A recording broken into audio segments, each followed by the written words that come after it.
Avant de commencer, n'hésitez pas à vous abonner à la chaîne et d'être courtois dans les commentaires.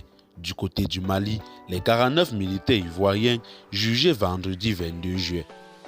En effet, les 49 militaires ivoiriens arrêtés le 10 juillet à Bamako seront jugés le 22 juillet devant le tribunal militaire de Bamako. L'annonce a été faite par le porte-parole de l'armée ivoirienne. Le Mali les accuse d'être des mercenaires. La Côte d'Ivoire et l'Allemagne, leur employeur officiel pour la MINUSMA au Mali, soutiennent que ces soldats font partie de la force de soutien à la MINUSMA. Une affirmation confirmée par le porte-parole de la MINUSMA.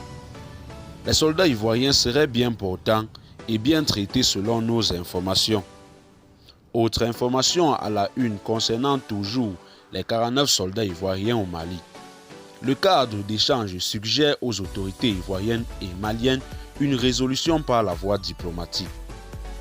Se prononçant sur la situation politico-militaire délétérée entre le Mali et la Côte d'Ivoire relative à l'affaire des 49 soldats ivoiriens sur le sol malien, le cadre d'échange des partis et regroupements politiques pour une transition réussie a, dans une déclaration dont Bamako.com a reçu copie, demandé aux autorités des deux pays de privilégier la résolution de la crise par la voie diplomatique.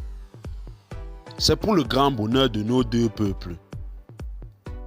La déclaration d'échange des partis et regroupements de partis politiques pour une transition réussie au Mali lors de sa réunion ordinaire du samedi 16 juillet 2022 au siège de Djigui-Yakoura a procédé à l'analyse de la situation sociopolitique du Mali.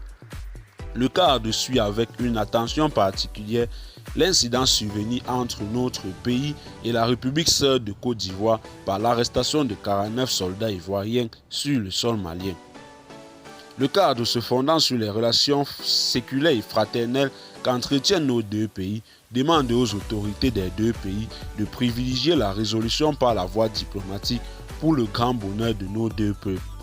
Eh bien, chers téléspectateurs, c'est tout pour cette note d'information. Que pensez-vous de cette situation qui se vit plus précisément du côté du Mali? Laissez-nous en commentaire vos impressions et à très bientôt pour une nouvelle note d'information.